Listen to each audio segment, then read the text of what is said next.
Good morning. Nice of you guys to drop by. What a piece of junk. What are you talking about? Don't be too proud of this technological terror you've constructed. Look, don't worry. Everything's gonna be fine. Trust me. I don't know what all this trouble is about, but I'm sure it must be your fault. Don't get technical with me. This bickering is pointless. Don't everybody thank me at once. I don't know where you get your delusions, laser brain. I'm glad you're here to tell us these things. How could you even say that? I got a bad feeling about this. Well, come on. Everything's perfectly all right now. We're fine. We're all fine here now. Thank you. How are you? Would you get going, you pirate? Get in there, you big furry-o! I don't care what you smell! I'm getting too old for this sort of thing. If what you've told me is true, you will have gained my trust. I like the sound of that. Get a shuttle ready. I don't know. Fly casual. Shuttle Tydirium, what is your cargo and destination? Transmission commencing. Hi, everybody. Happy Thanksgiving, and welcome to the Shuttle Tydirium podcast, the mothership of Casual X-Wing. I am your host and pilot, Jim Chadwick, also known as Hey Chadwick on the forums. I have next to me my co-pilot, Phil Mead. How you doing, Phil? I'm doing great. I'm enjoying this Endorian turkey. I know there aren't any native turkeys on Endor, but they do seem to have a lot of white meat, nonetheless. Right. It's a little scary. Yeah, I'm looking for the dark meat. I don't see any dark meat. It's weird. Yeah, I guess it's all the white armor, but... But anyways, we also have with us our protocol droid. I think he's a little cranky lately. J-Bot, how you doing? I'm doing okay. I didn't get a chance to take my rage out on any shopping people, but I'm sure I'll find something else to be mad at. Right. And unfortunately, Jake is taking a sabbatical with his family for Thank the Empire Day. But you guys didn't think we're actually going to be able to record, but here we are recording. Hoo-ha. Just when you thought you were out. And for those of you not in the Empire, in the Outer Rim, who don't know about Thanksgiving to the Empire Day, today we're all us families get together and thank the Empire for the protection against the Indians and others out there and give us turkey and food. So excellent. All right. Yeah, but you're burying the lead. Empire Day is nothing when it comes to Black Empire Day. No, Black Friday. Black Friday, post Empire Day. That's always the best time of year for J-Bot. I tell you, I went out actually on Thanksgiving. We had one item, and I went out, snuck out, and got it. And no one noticed I was gone, and it was great. And I only had to wait like 10 minutes in line, and I skedaddled the heck out of there. It was perfect. It's like stealth mission. I love it. I've gone out every single day. You're just not as dedicated to the Empire as I am to go out. I'm not dedicated Friday, to the Saturday, economic Sunday, Thursday. Yeah, the Emperor tells it's our duty to consume products for the health of the Empire economy. Exactly. Tis the season. Yeah, I think George W. Bush said that too at one point, didn't he? Yes, he did. I think. Yeah, to like go out and buy more. It's your proud American duty. Yeah, it's our imperial duty to consume goods. That's right. That's how you keep the economy churning, is to go out and buy cheap stuff. Keep the Empire strong. All right. Yeah. All right. So it's time for the captain's question, which is Thank the Empire Day special. So, what is your favorite Thanksgiving for the Empire Day food? Well, I have to say that I'm really enjoying this Endorian turkey. It's the way they cook it, it's just really moist. It's not dry. Like roasted over an open fire. Yeah, like avian turkey. Yeah, it's good to cook those in the shell too. That helps keep the moisture. That might be the secret. All right, Jay, but I know we installed taste buds just for this event. So, the last time we got onto a food topic, it was basically the entire show. I'll keep it short. Normally, I'm a huge pumpkin pie fan, but over the last couple of years, I've kind of grown meh on pumpkin pie, but I've rediscovered my love of apple pie. Oh, yes. Basically every year I have the choice. Like our parents are like, do you want to get an apple pie or pumpkin pie? And I switched it up last year to apple pie, and I have not regretted it yet. So I have half of one sitting in my fridge right now that will be consumed over the next couple of days. I never was one for pumpkin pie. I just never liked it, but I love some apple pie. Yes, honorable mention is persimmon pudding, which I don't think 99% of the people here have ever had. No. But I absolutely love persimmon pudding. I've pudding. heard of it. Yeah, persimmon's like a nut or some kind of randomly weird thing that comes off a tree. I have no idea. Nut or fruit. It's like it looks a lot like a tomato, but it's more orange and it's a little different. It's not a nut. Well, all I can say is the ones that we use, I have like a shell on them that are as like basically, it's a fruit, but it might as well be a peach that's all like center part and almost no flesh on the outside of it. Yeah, so maybe, that's why I always thought it was a nut closer. growing up as a kid. I was like, there's nothing in this that's even remotely fruit-like. So okay. Maybe right, we're talking about different things that I'm are not called persimmons. That's not what I'm here for. So growing up, my brother was allergic to poultry, and so we always had ham. And since I like ham better than turkey, because my mother, even when she did cook it for us on occasion, she would always make it so dry. So honey baked ham, and so nowadays we get a honey baked ham every year. Yeah. And I love it. I love it. Leftovers for days. I love it. And I have to say that one time for ham, I took a bus from Latvia to the Czech Republic. That was like a 28-hour bus ride. And we stopped after a couple hours in Lithuania at a market, and I didn't buy anything. I didn't have any Lithuanian money. And that was like the only stop we made, except for a stop at midnight in the middle of downtown Warsaw with nothing open for miles. And I didn't have anything to eat for this 28-hour bus ride. And there's a whole bus. There's only like 10 people. And this guy in Lithuania had bought a bunch of fresh baked bread and freshly sliced ham. And he sat in the seat in front of me and ate that ham for like 28 hours. And it just kind of, from the rest of my life, I'm going to have a hankering for ham sandwiches. And just ham and honey baked ham. I just can't help it. I'm surprised he survived the 28-hour trip. Yeah. I don't know. That's pretty nice. Going to good impression, all that. But anyways, honorable mention to sweet potato, the mush stuff with the marshmallow on top. I lot. Oh yeah, that's good stuff too. Yep. All right. So that's the captain's question. Now I know that let's see, J-Bot, you were involved in a demo day. Here, let me just start off by I'm feeling generous. Phil, can you hand me that wrench? Yeah, sure. What do you want it for? Here you go. Thanks. I'm just gonna knock off that restraining bolt. Lou, you will go to the Dagobah system. But I was going into Toshi Station to pick up some power converters. Lou, go to the Dagobah system. It just isn't fair. No, I don't even know what I'm doing here. We're wasting our time. Your insight serves you well. So, J-Bot. Maybe you can give your full opinion here. I think I don't remember if I asked on the podcast a week or so ago or not, but before the Star Wars Destiny release, which for those who are not completely in the know, it's their new kind of collectible card game / dice game. So a strange kind of amalgamation of two things that it's going to release this coming week. On December 1st, I believe is the first street date, the official street date.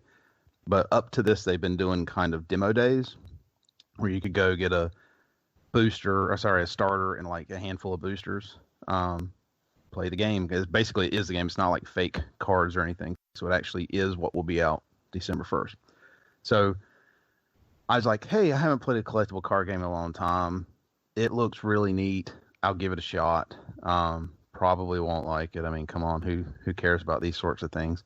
And it has been a long time since I played Magic, and that was kind of my drug of choice back in the day. But I don't believe you guys had said y'all were planning on getting into it, if I recall asking. I don't remember if y'all said it on the podcast or I was kind of interested with my son to try it out because it seemed to be affordable to get into.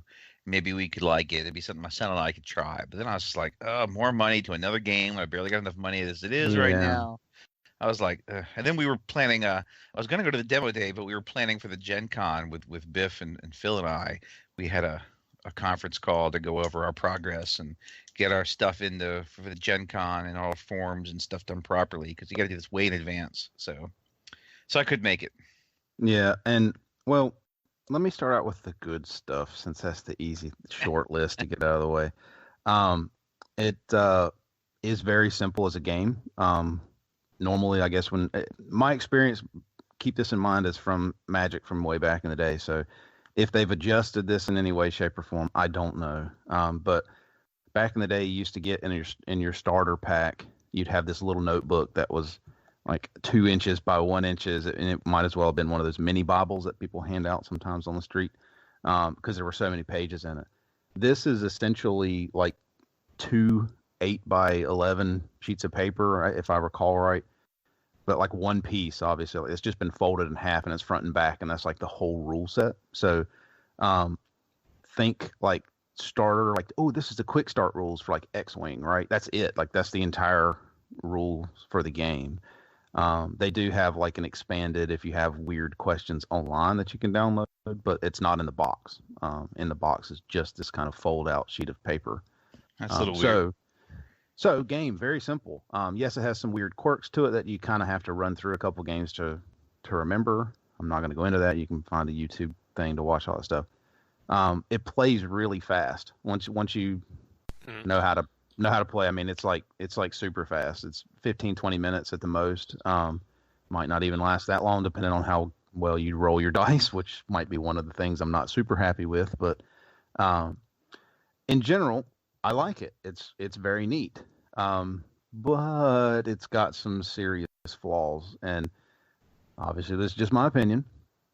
But when I played Magic, and I'm obviously basing everything on Magic, so sue me if there's other games out there that do this better. But it's kind of the standard bearer for the entire genre.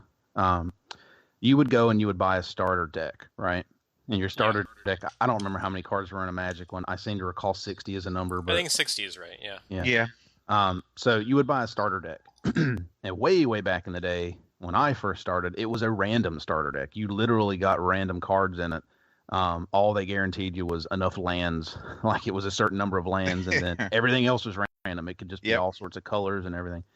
But it was a 60 card playable-ish deck, right? And I don't know how it's done today, but that's always been the standard. They might change it to like, oh, this is a black only deck, or a black and white deck, or that sort of thing. But they always had a starter that you could pick up and essentially play. And that's when you look at Star Wars Destiny, you walk into the shop, you're like, ooh, it's a Kylo Ren starter deck, or it's a Rey starter deck. Okay, so it's kind of the same thing, right? It's a black starter deck, or it's a red starter deck, right? Yep. Yes, but then no. Okay. The rules are basically, hey, here's your deck, and here's your dice to play it, and here's 20 cards. Oh, but you'll need 30 to play an official game.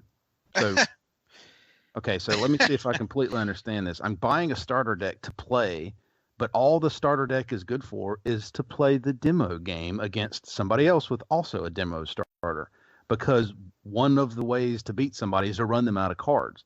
So if I start with 10 less cards than the other person, I'm already at a massive disadvantage, right? The second thing that's a problem with this is every booster pack comes with 1 die, great, and 5 cards.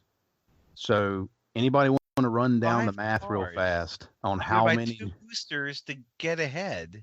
You got to buy. You have to buy a minimum of 2 boosters in order to build a playable deck by the official rules, right? Of 30 cards. How much is a starter deck and a booster? Okay, here's the trick. Now, I don't remember the cost of Magic stuff. I've never looked at it, but a starter is $15. To me, it's a relatively good price. Hey, I got 20 cards, or a 20 card deck plus a couple character cards, which don't count in the deck. A whole bunch of dice, bunch of tokens, and that sort of thing for tracking things. A very well put together starter deck, except for it's missing 10 cards.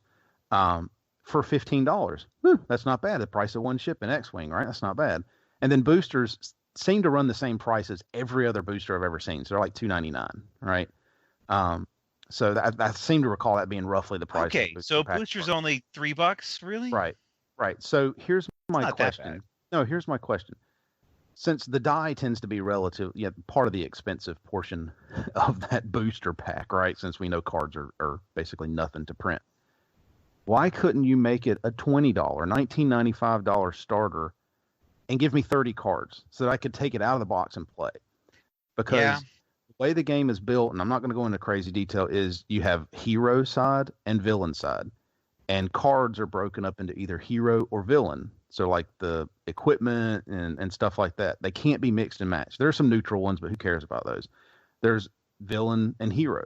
So if I open booster packs and only get a bunch of villain cards, I can't even fill out my 30. So my 30 you don't cards. even know what you're gonna. Yeah, you're not guaranteed that you're going to be able to fill out. Right. Your... So I got my starter deck, right, and 6 booster packs, and guess what? I could not do out of 6 boosters in my starter.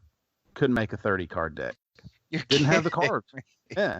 Because I opened it up and I'm like, hey guys, look, I got apparently every single battlefield, which I know you guys don't understand that. I got all the battlefields, which are just generic cards anybody can use, but everybody gets one. They're not part of the deck, right? Hey, look, I got 8 of those out of all these packs. Well, that's wonderful. I've got all the battlefields in the game, save for like 1. But I don't have enough cards to fill out a 30 card, thing.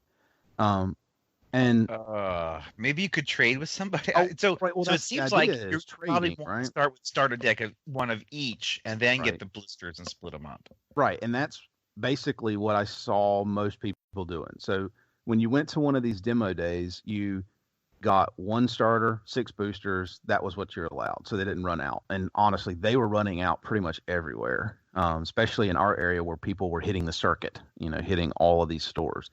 Yeah. So the trick is, hey, go to another demo day and get the opposite faction starter and your 6 boosters. And between those 2, you ought to be able to make a combination of stuff.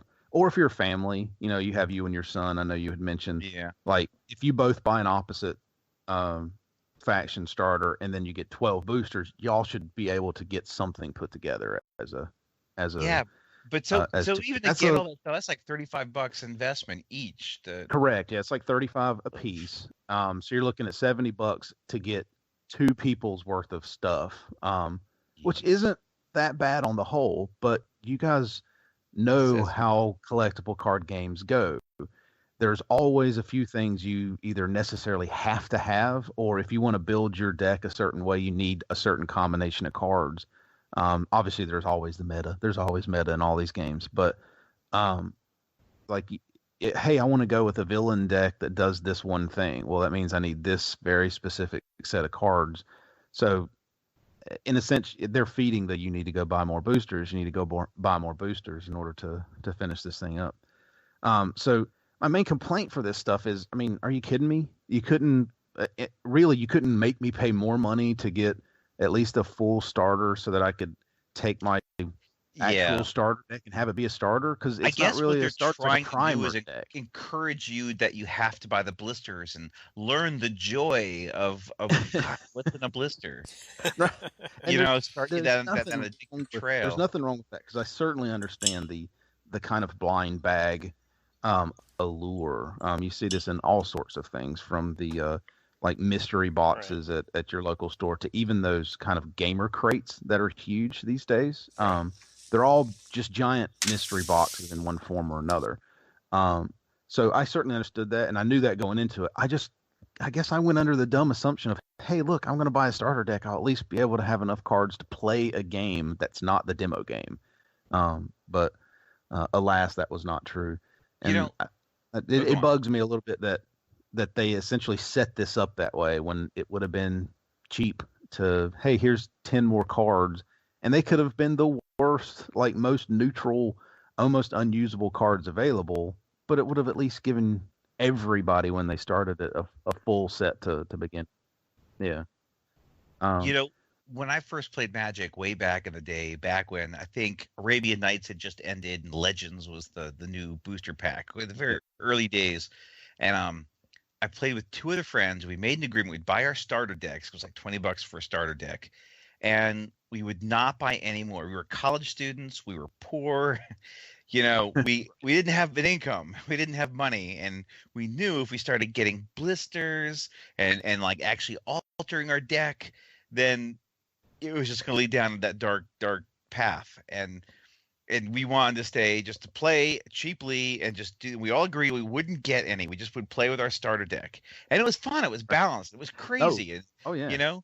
Well, I kind of. Oh, sorry. Go ahead. Well, then one day we start playing, and this one of the three of us, Jill, she keeps beating us, and she keeps beating us, and she keeps beating us. She's getting all these cards all in a row that she needs and everything. And suddenly I realized that like she'd gone through most of her deck, and she hadn't played a particular card that I know that she had. And I called her out on it, and she had gone and bought blisters and started taking cards out of her deck to play with like only the good stuff, and she would just cream the rest of us, and she utterly ruined it, and we all had to go out and buy things. And then here we are, years later, and had bought how many hundreds of dollars worth of yeah. Yeah, so hundreds. You pretty much had like an arms deal fall apart. Yes. Yeah, that was like a Cold War that you guys had. Right, moving. yeah, an arms race cards. I kind of make the card game genre as a whole is akin to having a smoking habit, because they're basically the same thing. It's like, hey, how many packs a day do you have as your habit, right? You're a 1 pack a day guy, or you're like a 3 pack a day guy? Because there's a lot of stores out there, and I do not fault them in any way, that keep the doors open based purely off people smoking. Magic habits. And there's nothing wrong with that, because every store around here runs Magic tournaments, and that's great. I know me and my buddy decades ago, whenever it first started back in the 90s when we started playing, we're like, it'll never last. I mean, this is just a kind of flash in the pan sort of thing. But there's a couple things I've heard as people worried about with Star Wars, and there's a couple other things bones to pick I have, but they're worried that it'll go like Dice Masters, and I'm not super familiar with like what's happened to Dice Masters. I only know that it exists. But they said basically it caught on, people were buying it, and then I guess Wizards owns Dice Masters or whoever just said, "Ooh, great!" And just like backed the dump truck up and just started making more and more and more sets to buy. I don't know that Fantasy Flight will go that way. They haven't shown that to be their kind of history with anything, even X-Wing, even though X-Wing's obviously had a lot more stuff coming out. But like one release every 6 to 12 months is probably what I would expect. But maybe centered around the movies, but that's just me guessing. But I'll go into one last thing, and then I'll let us move on. I know I'm not sounding super angry about it, but it does. There's kind of a good bad option in the game. Decks can only have 2 of any card. Obviously, uniques are a special circumstance, but so in a sense, there is a limited allowance for duplication. So, oh man, I got another one of these cards in my booster pack, right? Well, it's okay. You can have up to 2 of them in a deck, and that's great. And then characters, like let's say Han Solo, for example, have 2 point costs. So imagine building your X-Wing, you had 2 point costs. The first one is if you own 1 die, and the second one is if you own 2 dice. Or you can choose, obviously, which one you're going to run with. But in order to get the 2 dice, guess what you need to do? They don't come in 1 pack. You have to open that rare character out of 2 packs. So not just one, I don't know that they're super rare, but rare copy of, Han Solo, I got Han Solo, woohoo! And then you're like, oh crap, if I want to play the epic version of them, the 2 die version of them, I gotta get a second. Well, we got to trade for it, right? I mean, that's part of the game. I get it. It's a trading card game too, but at least early on, I don't think you're going to see that much trading when it comes to these the high end rare stuff like that. But there are a few people out there who have the 2 die versions of characters, and it can really change things because a 1 die character and a 2 die character, I mean, even at their power levels or their point cost is about the same, it's very different in how flexible they are in the game, and without going into a lot of detail. So I worry about what that means long term for the game. If every pack in it had like, oh, here's 10 cards, one of them's a die, but you're guaranteed to get like 4 or 5 of each villain hero sort of thing. So at least with 2 packs, you're going to get enough to fill out that deck. Okay, I'm in.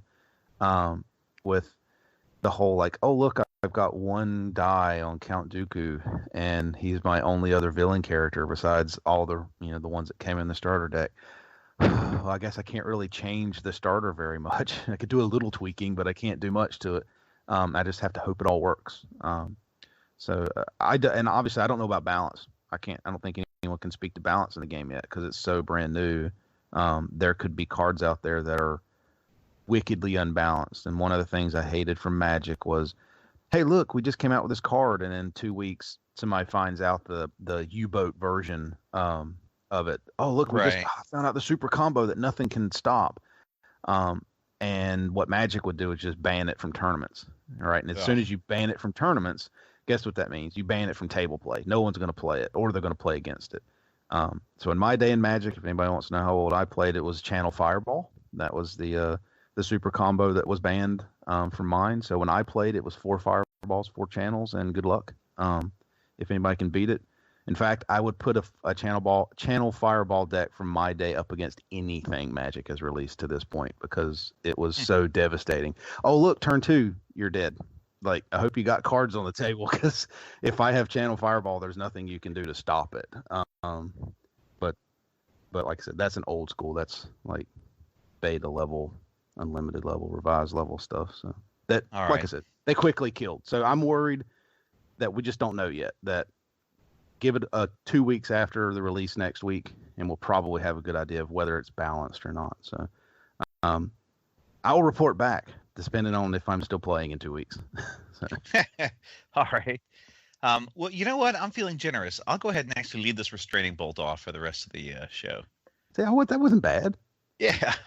So one thing, though, we actually, since I couldn't participate in this event, we did actually figure out our descriptions that's going to go into the Gencon, calendar. There's a short description and a long description for our event. And Phil, do you think we should go ahead and actually read it? Because we could have J-Bot at your protocol mode. Yes.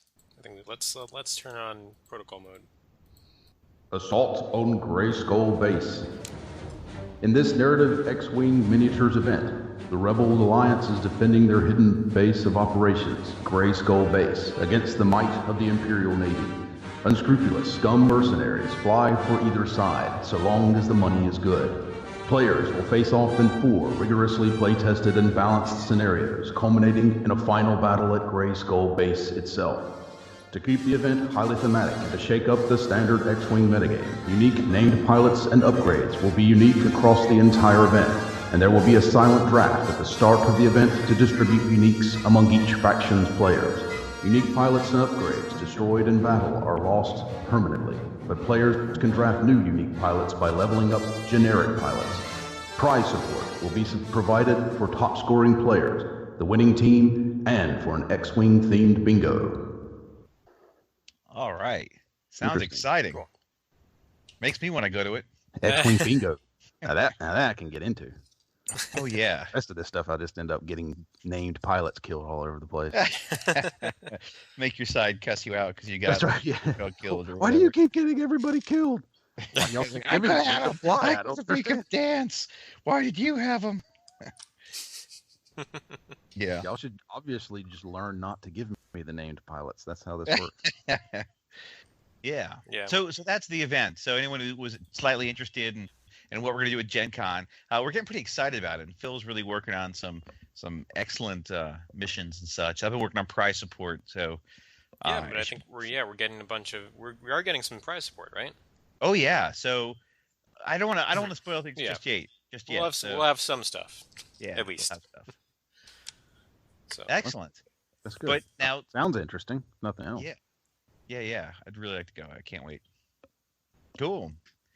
But let's reel it back up a bit and let's talk about flying backwards. So that's actually the title of the news article, Fly Backwards, where they previewed the Quadjumper expansion pack. So the quote is, "We cannot run them. We might in that Quadjumper." Finn and Ray from episode 7. So they talk about this ship. So does anyone want to, before we get into it too much, does anyone want to throw some opinions out right out of the bat, or should we talk about it a little bit first? I could obviously throw lots of opinions at this, but it's probably better if we get at least the gist of this out of the way before I start, hammering away at the things I don't like. Okay. Well, let's just say they did release the first pilot, the PS1 Jakku Gunrunner. Right. 15 points. So 15-point generic PS1. Right. And for reference, he's attack 2, agility 2, and 5 hull. So we can compare that to no shields. We can compare that to the TIE Bomber, which I think is 2-2 and 6 hull for 16 points and pilot skill 2. Yep. Now, the only actions it can do is focus and barrel roll. Right. So it cannot target lock. Right. What are its upgrades? So it has crew, it has bomb upgrade, it has tech upgrade, and it has an illicit upgrade. Yes. And then, do we want to talk about the dial, because the dial was released? Yeah, let's take a look at the dial. I know J-Bot's gonna have some discussions on this. Yeah, just a few. So let me just start off by saying the forward moving speed 1 maneuvers are a 1 straight, that's white, not green, but white, and 2, or I should say 1 hard turn to the right and to the left, that's white. And those are the only 3 speed 1 forward maneuvers. But there's also flying backwards. Phil, you want to talk about those? Right, so there's 3 speed 1 maneuvers. There's a reverse 1 bank to either side, and there's a straight 1 reverse. So it pretty, it just works like you're moving in the opposite direction. Yeah, and they're all red. Right. They work exactly as you would expect them to. And then for the speed 2 maneuvers, they can go 2 straight green, 2 bank green, and 2 hard turn white. So it can do all speed 2 maneuvers, and that's where most of your greens are. And it's also got the 2 Signor's loop, the 2 sloops or S loops, which are the 2 banks, and then you do a 180, and those are red. Right. And then speed 3. Speed forward green 3, so that's your last remaining green move, and then 3 banks, and that's it. So the fastest you're going is a 3 straight or right, 3 banks. Yeah. So it's interesting. They kind of went with something that it's sort of similar to what I kind of talked about when we first saw this, where it's a space tug. They're really trying to make this feel like a space tug, I think. So it can't go very fast. Speed 3 is its max. But it has this weird, like reverse maneuverability. But I can't believe the S loop. I mean, if it's supposed to be a tug, but it can still do an S loop? Yeah, Jim, welcome to my side here. It's not the fact that it's an S loop, although that's already bad enough. It's a 2 S loop. Somebody name me the other ship in the game that has a 2S loop? Because I know what it is. Right. Do you think a TIE and this thing should have the same maneuverability, at least in that? The ability to do that tight of essentially a flip? I mean, that's ridiculous. That's ludicrous for this thing. I mean, a B-Wing has a 2 Koigaran. That kind of makes sense for it. Because it doesn't really have a giant blob behind it. It's a vertical ship, so it doesn't have a lot of body to move. Does that make sense? It's easier to turn around something that's compact in a compact shape. Right, which is what the B-Wing is. It's a compact shape with basically a center. This isn't compact. This is totally it's a compact. Giant brick. The B-Wing is a big wing. No, the B-Wing has a very block. tight center of gravity with a large tail on it, which is a big difference between... a huge tail is a huge structural... I mean, listen, the B-Wing has a 2 Koigaran because it has a spinning cockpit. I think that right. they justify that way. But this thing is, it's a single block. It makes more sense that this would be able to turn around quickly than just about any other ship in You the know, I game. have to say, looking at the B-Wing and looking at the B-Wing in Star Wars Rebels, that make it look pretty nimble and kind of lopsided and kind of seesawy, but it looks kind of nimble. So does the Star Viper have one of these? It's got a 3S. It is a 3. It is 3S loop. Does a Seek have one of those? No. Really small. The other thing is that we've never ship? seen this ship fly on the screen. We literally have no idea. So they're making this up on their own. You know? Right. No. I certainly agree that they're very much making this up on its own. Yeah. But when I think of the idea of a space tug, I think of tugboats out in the water, and they don't tend to, turn around as fast as like a Coast Guard cutter. You might think that, but the thing is that I think actually tugboats on their own are very maneuverable because they're pretty much just a big engine and a little boathouse because they're like the engine block for a huge barge normally. So when they're pushing a barge, they're not very maneuverable because they have the barge to worry about. But on their own, they're probably actually incredibly maneuverable. I have to say, you sound like you're rationalizing the hell out of it. Look at this thing. It's all engines, guys. Right. It's 4 engines in a cockpit. Okay, so it's all engines. So why can it only go 3 forward and not That is a great question. That is a great question. This is like, wait a minute. I'm going to attach a jet engine to the back of a Mack truck, of a diesel, cab. They can go really effing fast in a straight line. Trust me, because my company's built one, and it's frighteningly fast in a straight line. It doesn't turn like a motorcycle. It turns like a school bus. I mean, I'm sorry. That's just how it works. And that's what this feels like to me. Is they've said, "Ooh, let's see how big of a jet engine we can put on the back of a motorcycle." Why does a pickup truck turn like a school bus? No, it's not a pickup truck. It's a diesel truck. It's a big truck. Heavy-duty diesel 18-wheeler. Okay, 18-wheeler truck. Great example. Right, that's what why I say. Why does it take forever to turn around? Huh? Why does it take forever to turn? Have you ever seen one of those try and turn? I know. I'm getting you to explain it to me so we can talk through it. Because of the wheelbase. That's why it takes. It's more difficult to turn a truck because the wheelbase is so. Well, look at the engines on this thing. I mean, I don't understand. Look how compact this thing is. I love it. It's only the engines and a cockpit. There's nothing else. This is as compact as you can possibly get. Every other ship in this game is more spread out than this thing. Everything's coming out. That's how it's gonna be. There better be a bathroom or tile floors or something that can be easily scrubbed out of that thing. I'm saying that, Sorry, man, it's just not working. If we're going to talk about realistic, if we're going to talk about like realism and things that are realistic in a real world, this is the most practical ship that I've ever seen, except for maybe Han's Freighter in Episode 7 in the Star Wars universe. Oh no, it's incredibly practical. I'm surprised that's probably why they shot it in the movie, so that they got into it, they knew they'd get away. They're like, oh, there's nothing we could do. Blow it up before it gets into space because this thing's unstoppable. So. But J-Bot, what do you think about this compared to, I don't know, let's say a Hawk? Well, if you've been in the thread, you've seen all the complaints I have in general to the Hawk. But like, it's not even that. Like, okay, here's another question: why does it not have one forward banks at all? That's a great question. Yeah, that is weird. Because somebody said to me like, "Oh, that's because they don't want it to go backwards and forward in its space and basically never move." Well, yeah, it's got a straight one. Yeah, you can make it a white one bank. Right. Okay. So you want to know why they don't have one banks? They can't fit them on the dial. They've got so much crap on this dial. It's so maneuverable that they couldn't fit any more on there. But wait a minute. Let's give it some sloops just because basically we're giving every ship that comes out now something cool and innovative.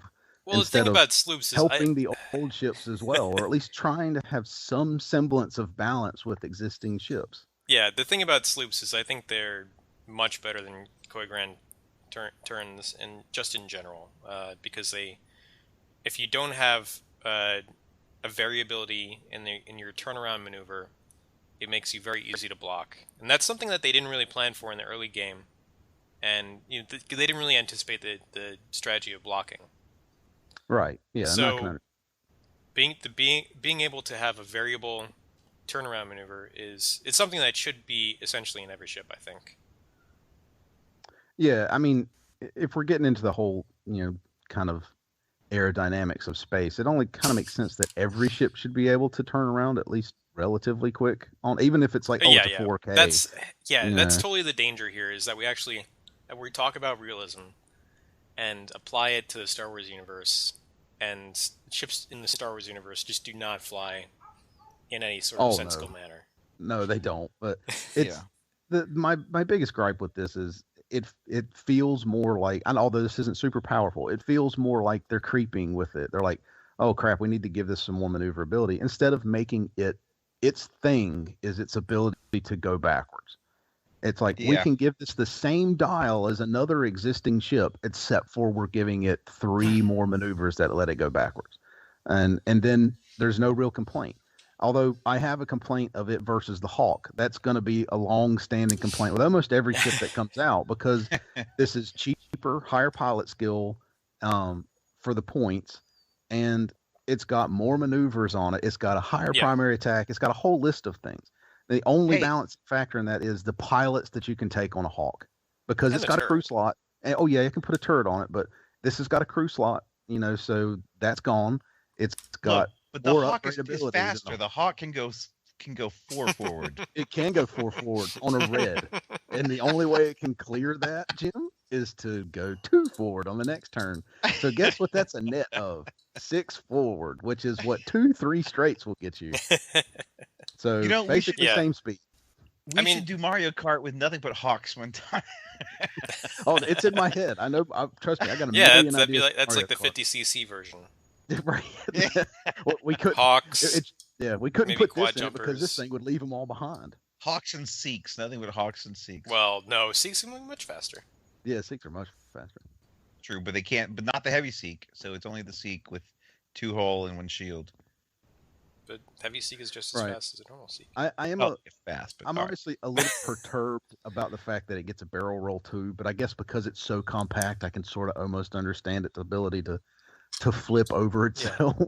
But, I mean, if we're gonna, it just feels like Hawk, they tacked a bunch of stuff onto it for like, we need people to be interested in this ship for something other than the fact that it can go backwards. So let's tack a bunch of abilities. I think all that stuff helps. I mean, you want extra stuff on a ship. If you just had it, if this ship's only thing was that it could go backwards, then I don't think we would ever see it. Right, I agree. But my complaint is, what are you going to do for the old ships? Because they weren't built with that in mind. See, that's part of the thing. Moving backwards. I think no, not the backwards part. Just like, hey, wait a minute. Why can't all these existing ships have some form of very simple title that allow, almost like the. So I see. So this is basically something that's been happening with a lot of new ships that are coming out. They all have. Special features. They all have, or a lot of them also have, like, auto-include titles, like the ARC 170 and the TIE SF. It's because they are running low on design space, and they just can't make new ships that feel new without having, something. They can't just play with the stats and the dial and make a new ship anymore. I think they've probably entirely mine that space out. All the practical stuff is probably done. Maybe there's 1 or 2 more ships. Yeah, and I think it's done. They need to have new stuff like this. They've hit the point. They're like, okay, we messed up with the Hawk, but we're not going to try to cripple everything to be on the same level. You can't balance everything by the Hawk. Obviously, I'm not saying the Hawk. The Hawk is just obviously my favorite one, so I use it as my point of reference for everything. But at least fix the points, because it feels like they're, we're, like you said, they're out of design space, and that's perfectly logical. But adjust the points somehow to at least make it seem fair. Do you think this is too cheap? I do think it's too cheap. At 15 points. No way. With everything you can do to it for 15 points at a pilot skill 1. It's a 2 that's attack, really 2 agility, 5 hull ship. This is going to get chewed up unless you have a lot of stuff on it. Well, not a lot of stuff, but let's go into... Sounds a lot like, a Hawk. That's more expensive. Let's go into, instead we can end this argument, or at least postpone this argument, put a pin in it, as they say, and move on to a Quadjumper only modification that every Quadjumper can take that nobody else in the game can. Right. Space Tug Tractor Array. So action. So it's an action, mind you. So it happens before, like if you're a PS1 guy and you go first, you move, and then you can do this as an action before, say, like Sunterfell's even moved. Choose a ship inside your firing arc at range 1 and assign a tractor beam token to it. If it is a friendly ship, resolve the effect of the tractor beam token as though it were an enemy ship. So basically... This is awesome. 2 points. 2 points. As an action, you can tractor beam somebody at range 1. So if you can get somebody in range 1, boom. That's an automatic track. Yeah, automatic tractor beam. And you know what? This works great on low pilot skill ships like a PS1 Quadjumper, the Jakku Gunrunner, and you give that guy this Space Tug tractor array. You give him a intel agent. So you're going to move first. So if you're close enough, the thing is that you have to survive to get close enough to do this, right? But if you get close enough to, fly up to like Sunterfell or just any small base ship, you can, you're moving first, so you can guarantee that you're going to get in range one of them and put them in arc and be able to do this. And if you have intel agent, you also get to see what their move is. So you look at their move, then you move up to them and tractor them, and then you get to barrel roll or boost them in left to right or forwards. So you could, knowing what their dial is, you could set them up to fly onto a rock, bump into one of your other ships. My favorite, fly them off the board. So you've got someone who's cutting near the edge, because that's what everyone does in tournaments. They fly up the board edge, Mm-hmm. You move up, you know what they're going to do. Let's say they're cutting close to a board edge. You move up, you can boost them forward. Oh, they would have just barely made the board edge and kind of cut past your ships. But no, not now. Now they're actually flying off the board edge and they're out of the game. You can't barrel roll somebody off the board, but you can barrel roll them so that once they move, they're off the board. I think this is hysterical. Yeah, I mean, people are going to have to be super careful about that. Barrel roll on an asteroid field or on a debris field. Boom. I think it's hysterical. I think it's awesome. Yeah, all these and things. the flip side of this is that people are going to be scared of this because they know what you'll be able to do. They'll know that you're able to do this, so they'll target this guy first. But that you can build one of these guys with Intel Agent and Space Tug Tractor for 18 points. I think that's super cheap, and it's practically it's like a soft Biggs, you can put him in the back of your formation or whatever. People feel like they have to shoot at him, and then they're ignoring the rest of your list to shoot at an 18-point ship. There's so many other things like Sunterfell. That all TIE interceptors are going to do a 2-speed green. Mm-hmm. He's either going to do like that 2-hard turn or that 2-bank, or that he's going to do that 2-speed because he wants to kind of get in that mid-range and then decide where you're going to be and then do his boost and barrel roll magic to get kind of shots at you. So if you can kind of tell where he's going to be, you can place your ships, you can get one of these guys and move one of these suckers so you know that he's either going to run into an asteroid, utterly miss you guys, or bump you, and then boom, he's bumped, -1 agility, no actions, and the rest of your list is there to light them up. Yeah, total lights out for an ace that you pull this off on. The key is, getting close enough to do it. Because this ship is not particularly fast. It does have good turns, right? Does it have a 3-turn? Three banks, I believe. But I think they're red. No, yeah, only 3 banks. It has a 2-turn. No, they're white. It's not too bad. Sorry. They're really good. I forgot how good the ship was. It's got a three straight greens. You're so bitter. Well, no, it's got a 3 straight green and 3 bank white, so it's actually quite fast when you think about it. It's not 4 straight. Fast. It's faster than the Hulk. So doesn't make it fast because it's one of the worst styles in the game. It makes it faster than you think, though, because when you include the fact that it can go 3 straight green, then that's clearing out weird stresses or just from doing the backup maneuvers that it does. And it can get in, because if you take that pilot skill 1, it can get into an ace really fast to get in range 1 between that and you're going first. So you're like, oh, I know exactly where I need to be in order to get that range 1 lock on with this tractor array. So now it's very what powerful.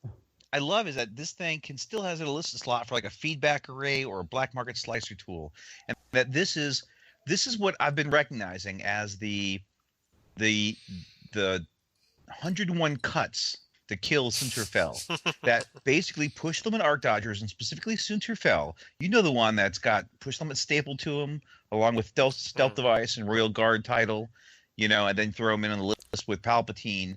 That basically, that push limit arc dodger is so freaking almost near impossible to kill that it kind of creates negative play experience, or you've got to build a hard counter to it. That these things are really, really hard to beat, and that everyone complained about U-boats, but is it really U-boats that did it, or is it the fact that U-boats you had to find a list that could defeat Sunterfell and U-boats, and it was almost impossible. And so people weren't complaining about Sunterfell or Palp Aces or whatever because they were so used to them already. They were pissed at the new guy, which was U-boats. Sunterfell is a known quantity. People are used to him.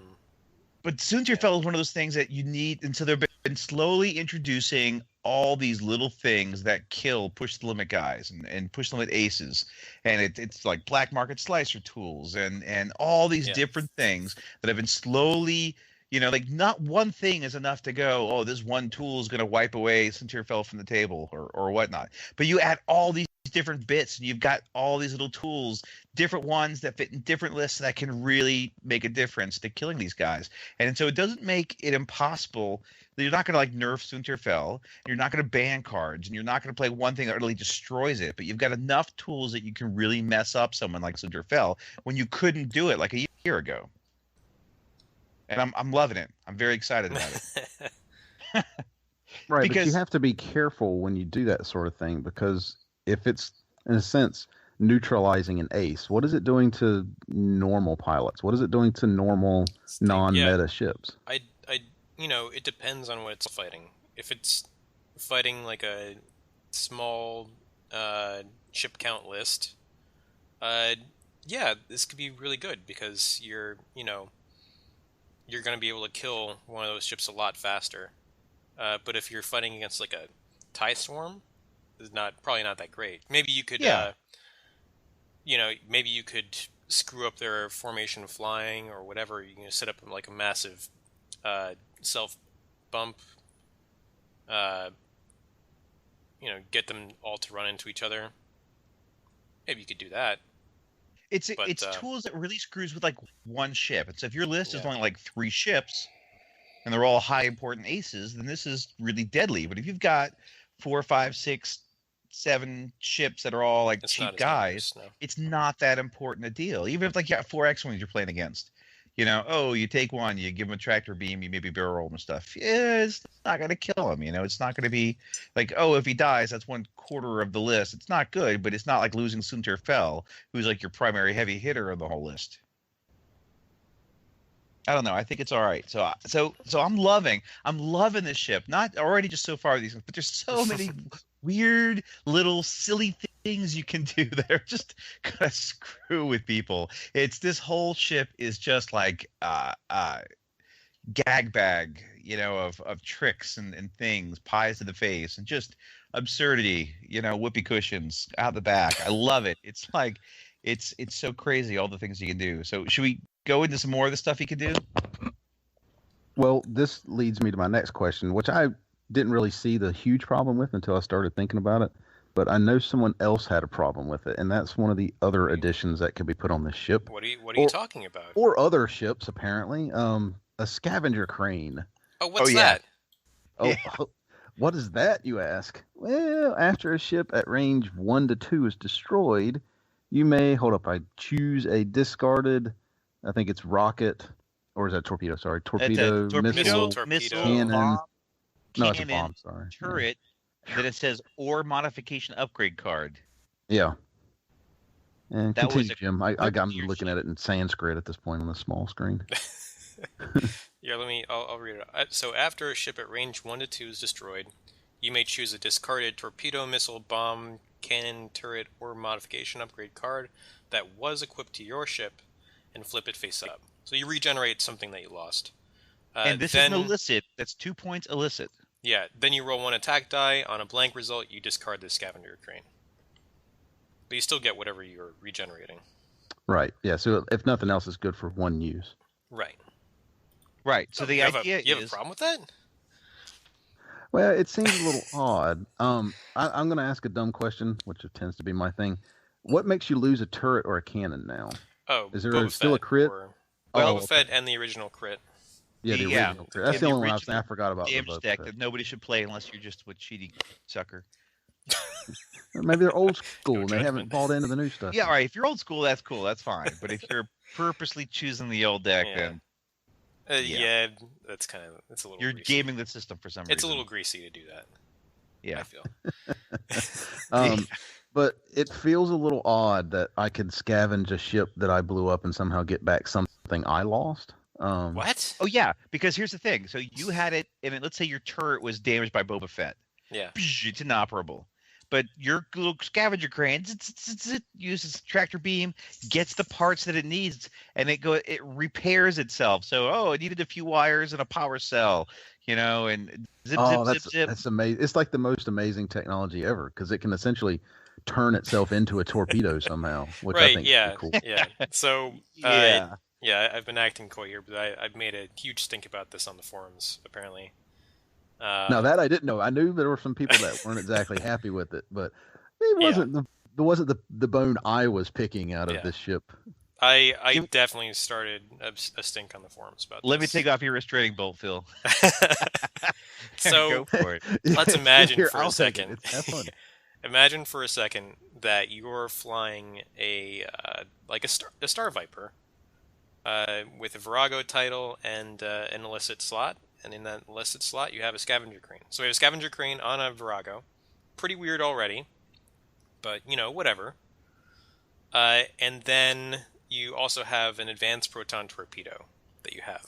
Yeah. And you're flying in your battle. You shoot your advanced proton torpedo. You blow up something. And then 2 turns later, like a TIE fighter or something flies into an asteroid. At range 2 from you, blows up. You can regenerate your advanced proton torpedo from the wreckage of this TIE fighter. How the hell are we... Hey, what? It's got tractor beams. So? And it can tractor beam the bits and pieces of the exploding X-Wing. So it fabricates a brand new torpedo from TIE fighter it's wreckage? Probably, I mean, if you think about it, your ship probably carries like blank torpedoes. And just why would it carry blank torpedoes? Because it doesn't Why not carry have all the good torpedoes? It doesn't have all the pieces it needs. But that's why you keep the crane on there. It's like, ooh, look, there's a proton thing flying by. Whoop, I got it. Now I can build my next torpedo. I mean, you didn't honestly think these guys refitted every time they went back into. I love Phil. I love how you're fine with the dial. You can rationalize it, but this thing, I cannot rationalize at all. It's way too far-fetched to have a replicator somewhere inside that it just needs material for. It doesn't even need the item specifically. You just got a magical replicator inside that just needs material to create from. To imagine this working, you essentially have to imagine essentially magic. There's no reason. I've heard a lot of them. I've heard a lot of people try to justify how this works. Nothing was ever convincing. You know what? It doesn't make sense. I don't care. I love that's this the thing. thing. Yeah, some people do not care because it's a new game mechanic and it's kind of interesting. Regenerating the lost upgrades. That's fine. I don't care about that part of it. I care about the thematics of this.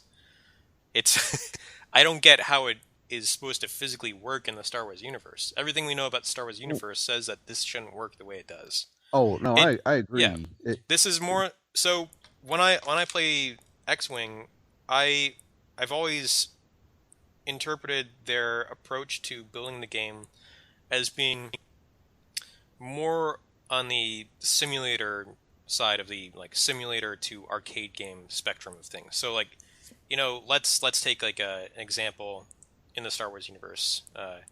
You guys remember the TIE Fighter computer game, right? Back in the 90s? Yep. That was more of like a simulator game, right? So when you ran out of torpedoes in that game, you had to like go back to the ship, find a space tug, and then like get it to put torpedoes back in your ship. That's because they couldn't have illicit slots.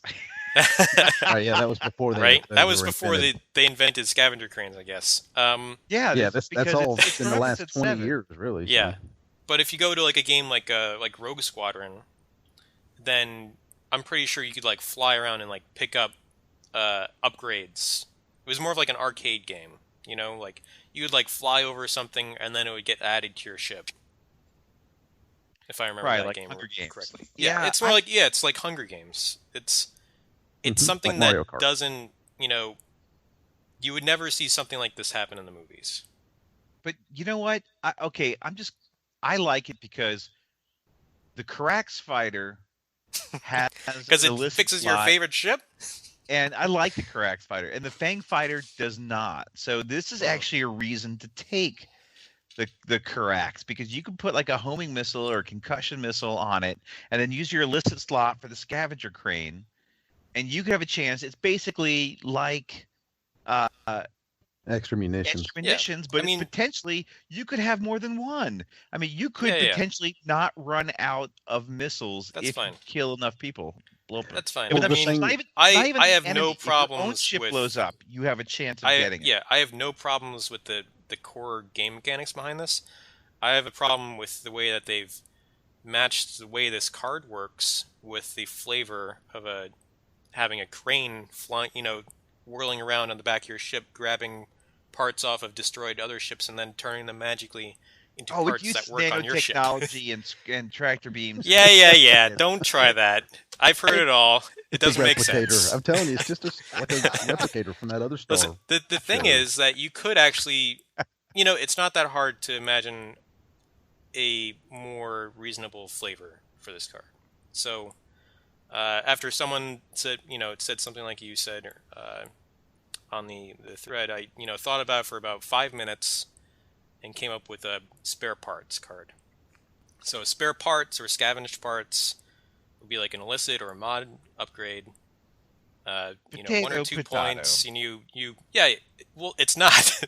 it's potato tomato, man.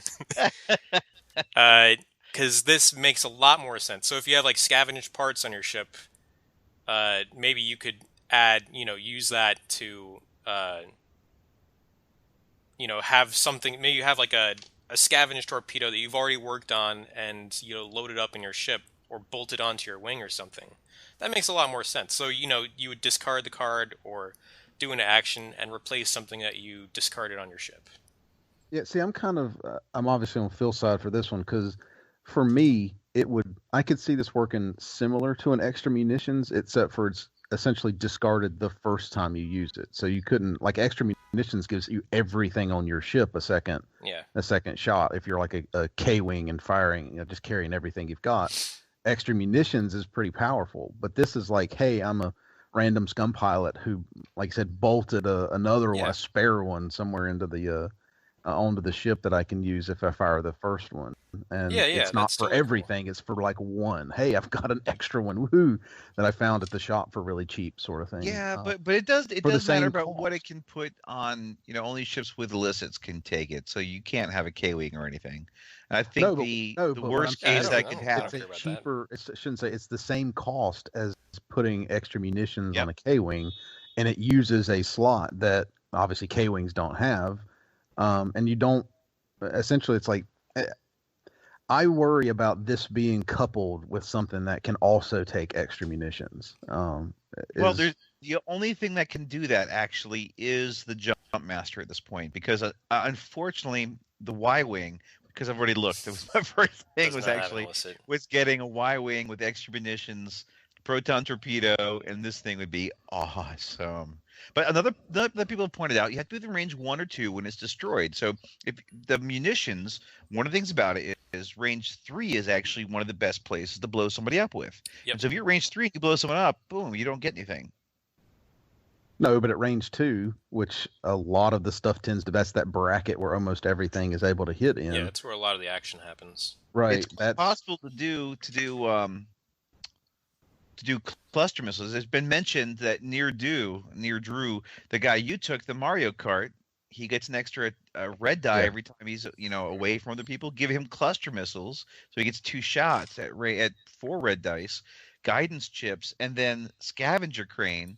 And there's the possibility, I think you can get it it's like 22, 24 points, something like 22 points. Yeah, it's pretty cheap. He has the potential to really mess somebody up. So here's the thing: do you ignore him and go for like Fenrau, or do you go for this guy and let Fenrau you up?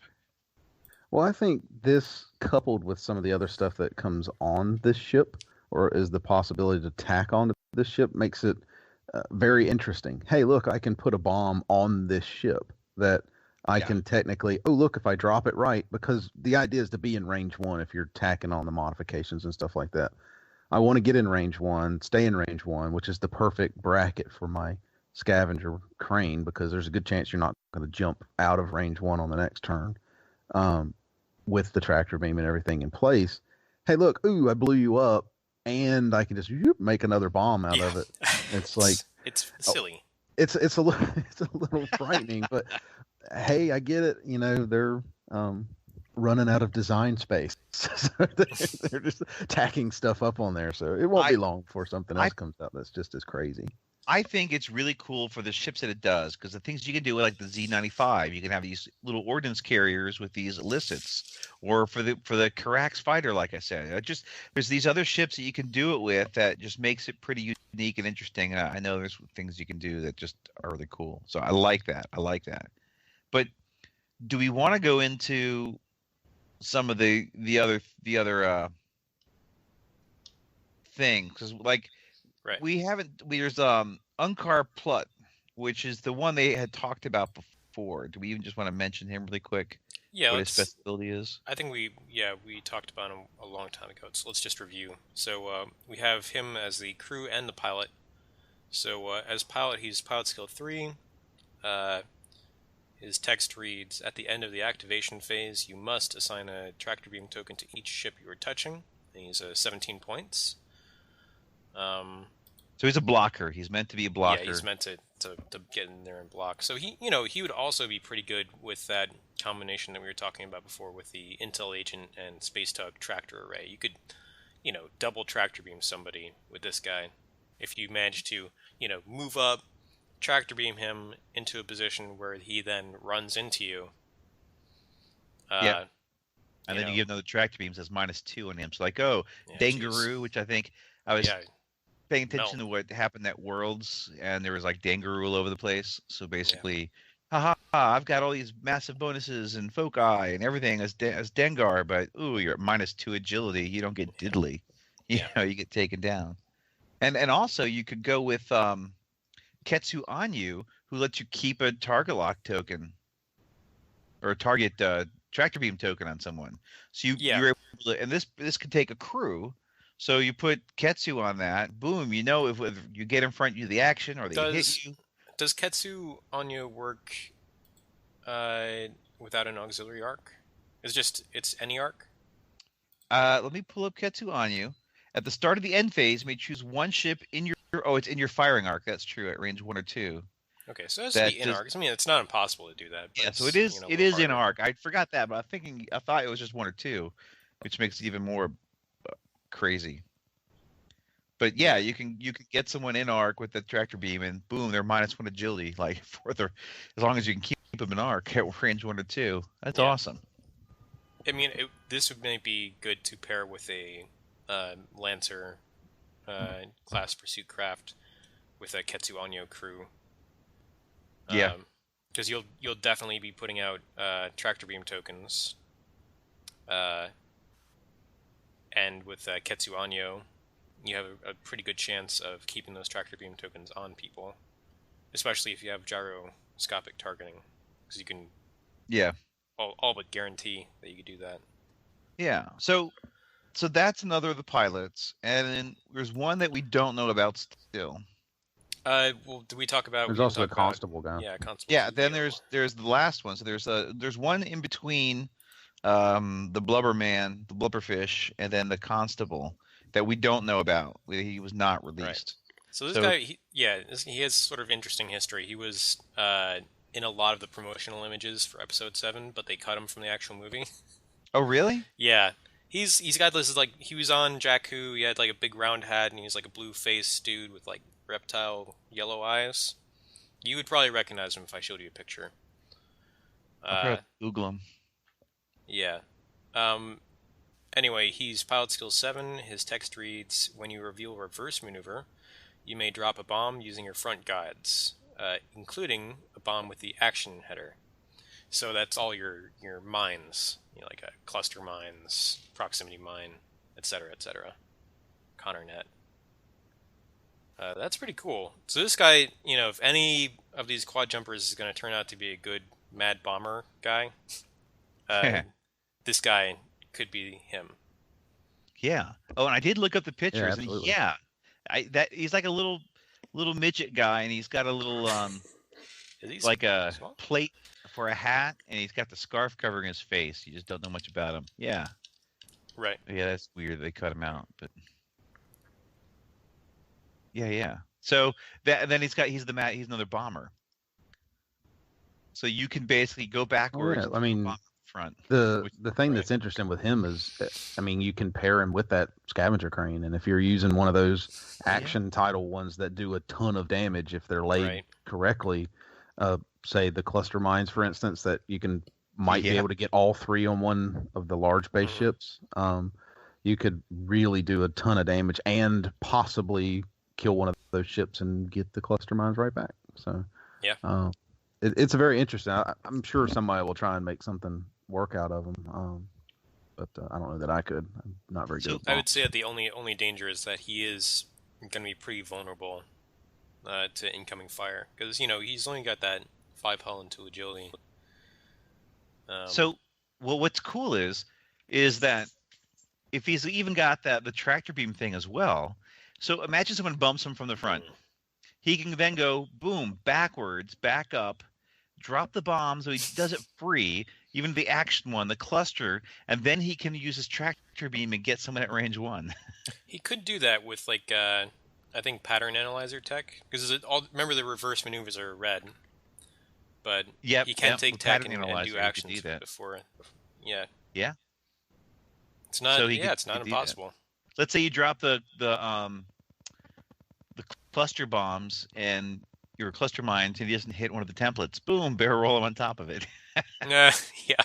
I love it. Drop one cluster on him, and then barrel roll him onto the rest. Yeah, like, I missed. Let's fix that. Yeah, well, that's just it. You don't even have to be perfect. As long as you're in the arc, you should be able to get him on one or two of them, or make him fly through the rest of them one way or the other. Yeah, exactly. So it'll be interesting just to see what you could have a lot of fun with this guy. I don't know if he's going to be like competitive, but certainly very fun. I don't know. I think for so many points, he's 19 points, so he's not, he's not expensive. Yeah, but after you put like the cluster mines, and that pattern analyzer, and the space tug tractor, start tacking stuff on. And maybe I guess what you mean by competitive, because what is competitive these days is so ridiculous that.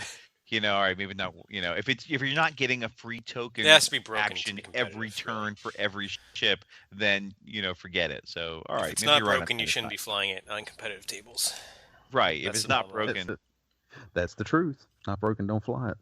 Right. So yeah, probably not in that regard, but he'd be great for missions. All the things he could do. He could certainly. Yeah. It's too bad that they won't have a mission for this guy because he's in a small base expansion. But I'm sure someone could come up with a fun mission, Quadjumper. Mission. I'm sort of surprised that it doesn't have at least the ability to do the tractor beam out like a rear auxiliary arc, even if that was the only direction it could do the tractor beam. Like maybe it was tugging something. Yeah. That would make sense and be cool. It'd be great to make a scenario to have a bunch of quad jumpers like in the shipping yard. There's lots of things with crates and stealing crates and all. Yeah, you could have. I could think of a couple fun things to do. You could have like a, steal the crate type scenario where you're like space tugging a crate out of the boneyard or whatever, the junkyard. shipyard. Yeah. Or you could have maybe a race between two Quadjumper pilots to load up their cargo the fastest. So you have 4 or 5 cargo containers, and then maybe 10 cargo containers total, and you get a Quadjumper and I get a Quadjumper, and our objective is to tractor beam containers into certain areas of the board the fastest. So we're not shooting at each other or anything. We're just seeing who's the best cargo wrangler. Cargo wrangler. Yeah. Wrangle that cargo. Woo-hoo. See, I'm thinking what if there's a facility that the Imperium's guarding, and the scum come in, and you've got 3 Quadjumpers. You've got to capture the packages and load them onto your Hawks or onto your, makes sense. YV666. You've got to maneuver them around and get the bits onto your bit. You can back up and go forward, and all the things to kind of get you situated right. And then the TIE fighters are swooping in and trying to destroy you. Meanwhile, you've got your other ships that are interacting with the TIE fighters, trying to blow them up to protect you. Yeah, that would definitely be a cool mission. Reinforcements coming in every round to try to stop them, and the more longer you take, the harder it is. So yeah, it can be pretty fun. So what is the bomber stats? You said it was 226? 6 hole? That's right, TIE bombers, yeah. And the cheapest is PS2. I was just curious kind of what their thinking was on the ship, because it feels like they just said it's a bomber -1 with more maneuvers, right? It has more maneuvers than a bomber? No. The bomber can do more. I mean, it's got a 5K turn. It's not going backwards, so. It can do a lot more. Hang on, let me pull up the dial again. It can't go backwards. It can do 1 banks. It can't do 1 hard turns. It can't do the sloops, but it can do 3 hard turns, and it can go 4 straight and a 5K turn. So yeah, I mean, I would put the Quadjumper dial over that as being a better I dial. don't know. I like the TIE bomber. I don't know. You're always going on about those one sharps, how powerful they are. They used to be the bomb in the ship or in the game. If you had the 1 hard turn, you were amazing. But I do like the 1 hard turn, but I still like the TIE bomber dial. I don't think the TIE bomber dial is bad. It's got things like the 5K turn, which can get you the distance, and it's got the 3 hard turn, which you can do. I think it can do broader, bigger maneuvers, and this thing can't kind of go that distance. You know what I'm talking about? Yeah, but this thing is much more squirrely. I think that matters more. Yeah, it's like the B-wing. It gets in there and knife fights and does crazy things at short range and stuff. So yeah, that 1 hard turn. Fighter. You do that 1 hard turn and you do that tractor beam action. You could do you still get all the mix in. You the mix up, bip, bip, bip, bip, bip, Centrifels on your flank. Oh, 1 hard turn, tractor beam. I love it. That's why I think it would have been fun to have, like I said, an auxiliary arc that's just for the tractor beam, could only be used for tractor beam. But like I said, it would cost a point or 2 more, but give it the standard, hey, it comes with a whatever Quadjumper only title that's tractor beam out the back. Yeah. But that's the only thing it does is the tractor beam. But then you would have that opportunity to be oh no, he's on my tail. Woo, I'm just going to stop, all but stop, and tractor beam the guy behind me to boost past me or that sort of thing. I mean, it's the old, just hit the brakes. Just you can kind of do that by, if you have a pattern analyzer and you pull a reverse maneuver, a 1 bank reverse, and there's someone right behind you, you can 1 bank reverse yourself and then, tractor beam them and boost them forward or something. Oh yeah, I guess if you're using the one that gives you that free tractor beam, you can basically 1 bank barrel roll and have a good shot at just pushing the guy right past you. I mean, it's an interesting ship. I'm only hating on it because it feels like it's just piling on, if that makes sense. It's just, oh, here's another ship that's just added, making the stuff that's old feel even more old. Not that it's a bad ship or a bad dial. It feels like they're... Your Hawk is not as less special than it used to be. Just do something. Give me a title that gives me a few things. Or what's the was it the the one for the A-wing that they came out that was a -2 point shard and refit, like that sort of thing. Like, yeah. hey, it's minus, or what it might doesn't even need to be minus points, just for 0 point title that gives you blah. But think about what that would do. Ooh, what about a moldy title? Crow. You can't take a moldy crow. You remove the turret. Instead it's a turret, it's a shard and refit for the hawk, or it's a hawk refit. You lose the turret field, but it adds +2 to your front forward firing attack dice. So you become like a 3 attack dice ship, but you lose your turret ability.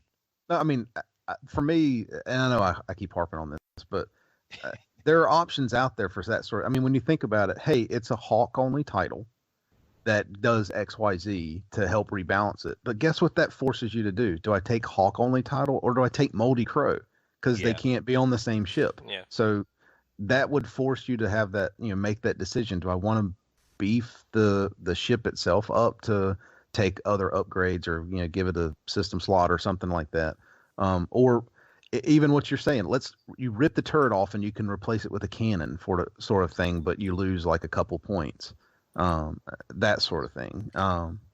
The options are there, and I'm just surprised they haven't done that, because there are other ships they could do this with too. And I'm just amazed that they haven't, instead of just continuing to come out with this stuff, they're like, hey, look, here's a couple that we're throwing in, but I guess they need a expansion. They need some kind of big. I think new stuff probably sells better, or they feel like they need to do new stuff. I mean, the Quadjumper, it was in a movie. I mean, right, you were gonna sort get it of. at some point. The wreckage of it was in a movie. Yeah. Right. But, well, the good news is, I'm sure somewhere on that base, there was a scavenger crane that picked up all the pieces of that one that blew up that just made it a new Quadjumper somewhere else on the base. Yeah, they could have done that. So and that might have been how the Falcon got repaired, for all we know. I just want to go over one other idea. Constable Zuvio. So he's got an EPT. Give him stay on target, where he can change his maneuver, but it's a red maneuver. Give him pattern analyzer, and give him something like proton bomb or ion bomb, and the crane. So basically, he waits. He's PS7, so a lot of people have gone before him. He can say, you know what? Forget this. I'm going to go backwards, drop out like an ion bomb or something, or a proton bomb out the front, barrel roll out of range, and then boom. Everybody else blows up. I just love it. Like the ability to do something like that is just so crazy. Like throw out a proton bomb where it's a crit, goes past shields, you get a face-up card, A-wings, etc. Boom, you've got the Inquisitor, all sorts of ships. You can just give that critical hit. Oh, they're destroyed. Here, let me get my bomb back. I love it. It's just so funny. It's just so cool. The crazy things you can do. And you've got stay on target. So it just like the stars align, but you pick something different. Oh, I'll just change it. Womp. It's too funny. I just love it. Too many things you can do. Or even you can use your modification. So it's, I change maneuver. I do a one hard turn because that's where Suntir is. Well, I spend my action because I've got pattern analyzer. I tractor beam him and then boom, do something else. So stay on target on this guy is actually pretty cool too. Yeah. I like it. So when you use tractor beam, and I'm not super familiar with it, but when you use tractor beam, does that count as that ship having done a maneuver for like snapshot purposes, or is it only when that actual ship does its maneuver? Does that make sense? Oh, that's a good question. Like if I put snapshot on that guy, backed up, forced a guy to barrel roll with the tractor beam, could I then shoot him with snapshot in that phase? Or is that like I have to wait till he actually does the maneuver? Does that make sense? Am I asking it does. I don't know. Because if nothing else, it would be fun. Like I'm just going to back up, pew, pew, pew, pew, pew, and then I can go on with the rest of the turn. It's like a free shot. But or like, hey, I'm going to tractor beam this guy in front of somebody else who has snapshot. Like, I think the text on snapshot is specific for maneuvers, not. Yeah, it says when that ship performs a maneuver. Yeah, I think it's like a maneuver, not like a barrel roll, booster barrel roll, not a maneuver action type thing. It would be hysterical. So it's only after they finish like their actual dial move. Yeah. All right. But I swear, all the things you can do to people when you do it as an action, you're going to mess with people. You're going to send them on to things. It's going to be so much fun. It's going to be silly. Yep. I cannot wait to get one of these ships and just mess with someone. Like, it's going to be hysterical. I do wish you can't use tractor beam to bump a ship into another one, correct? Like, it still has to follow the regular barrel roll rules, except for barrel rolling onto stuff.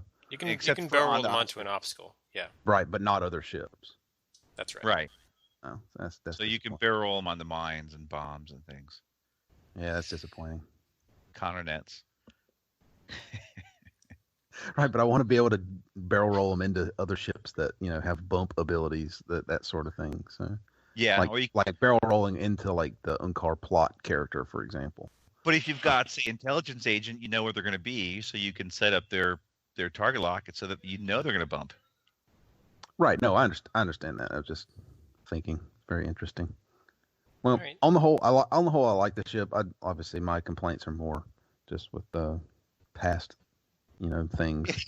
So it's but at this point, it feels like I might as well be like, woohoo, new thing, let's do it. Like just, who cares about what happened yesterday? Just the new ships. Woo, that's all that cares. That's all that matters. I'm so excited for all the stupid things you can do with this ship. I like how silly the ship is in general. Just to heck with kind of rules of space and science fiction. We're just gonna make this ship crazy. Did we even do with I'm going 3 forward, and then I'm going backwards 1. Just great. We're gonna love it. Like now, next turn you have to stop and peel everybody off the front windscreen, but that's okay. We didn't talk about a score to settle. Well, that one's been out there, though. Oh, had it? Okay, I couldn't remember. Yeah, that's right.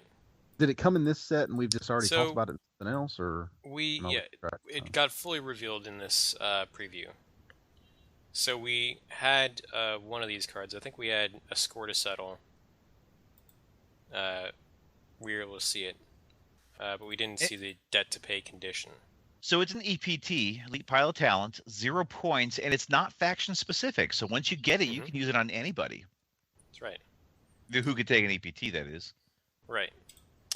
So I'll just read off a score to settle. The EPT says, during setup before the place forces step, choose one enemy ship and assign a debt to pay condition card to it. When attacking a ship that has the debt to pay condition card, you may change one focus result to a critical result. And then if we look at the debt to pay condition card, it's pretty much just the opposite. So when attacking a score to settle, a ship that has the score to settle upgrade card, you can change a focus result to a crit result. So they're good at killing each other, and it's like a mirror. It's a mirror condition that's going on. One free eyeball turned to a critical. Yep. This is actually pretty close to what I predicted that this card would be when it first came out. Well, you're special, and we love you for it. It's an interesting idea, though. It's basically I'm choosing a ship in the other guy's list that I'm going to be better at killing, but it's also going to be better at killing me. Yeah, you set up a vendetta. Strange, yeah. I mean, it's free. I mean, it takes an EPT slot, but it's free otherwise. So it's. I guess if you have nothing else and you're like, well, let's just throw something in there for giggles. Let's see what happens. I mean, it makes them better at killing you too. Right. That's the only thing I would worry about is if this makes them better. But I could see someone building a ship that's like, well, they actually have to be able to shoot at me before I need to worry about that. So, do you know who I actually would like to see this on? Is Imperial Cat Scarlet. Because she's the one who, if you get critical hits, it changes the. If you dodge a critical hit, you get a stress. Yeah. So I don't know. It just might be a way to do something with Cat Scarlet that way. You could use this with Boba Fett also. The Boba Fett crew card, I mean. Yeah. If you get a crit in, then you get to remove an item. So yeah, that's pretty cool. Things you can do. Yeah, it might team up rather well with just lost his name. The other guy who has a condition, who's Kylo Ren's condition. Do you recall that one? Yeah. It might team up rather well with that one. Since show you the dark side. Well, since that crit we know doesn't have to actually go through, like you can be blocked on shields and that still. That could be really good with this. You're right. Yeah, so I think it could work well. And as a free one, it seems like, well, you know what? If I'm going to run Kylo Ren, it might be worth it to throw it on a cheapo ship just for the hope that I get that one critical hit to Or make what this about condition. Nora Wexley? When attacking or defending, you may spend a target lock to add 1 eyeball result to your roll. Mm-hmm. If you have this one, boom, it's a free critical you're adding to the result. Yeah, absolutely. I think it's an interesting card. I mean, it does have a balancing factor of that ship gets to shoot back at you, but it might be well worth it depending on who you play it with and the combination you put it with of cards. So, I have no real issue with this card since it seems balanced on the surface. I'd have to see it in actual practice, but right. Yeah, it I seems think rather the combos balanced are on going to surface. be where it gets to be in your favor, like what you were talking about with Kylo Ren. Yeah, absolutely. I mean, it's obviously not going to make it super balanced because you're building the list, hopefully, with the idea of using it, and the other guy's not. But it does make me wonder what happens if both sides are playing this card. Yeah, because then there'd be a bunch of those cards around, so you'll be shooting at. Oh yeah, Right, yeah. They'll be double. Well, no, it won't. I mean, It won't would be double. Yeah, No, it it wouldn't wouldn't be, exactly but- be double, because you'd still be attacking them. You wouldn't be attacking the whatever your card is. Each card says the opposite card is what gets you the bonus, and there's still only one of each card title on each side. Exactly. So Right, but now you have essentially 2 ships on each side that are getting a focus turned into a crit against some other ship on the other side. yeah. And I mean it's there. It'd be an interesting thing just to see the what all happens with it, but we'll see. Like on the surface, it seems balanced. Yeah, and it's a 0 points. You can put on almost anything that's got an EPT, just for the giggles of it, you know. Yeah, definitely. Yeah. Excellent. All right, so I think that might cover it. Yep, I think that's probably it for tonight. All right, that's our Thanksgiving episode. Our thanks to the Empire. Thanksgiving to the Empire episode. That's right. Yeah. All right, everybody. Shall we end it with the Imperial theme song? Isn't that tradition? Yes. Yes. All right. Until next time. Thanks a lot, guys. Thanks for flying the Shuttle Tydirium special. Thanks to the Empire cruise. Talk to you later. See ya.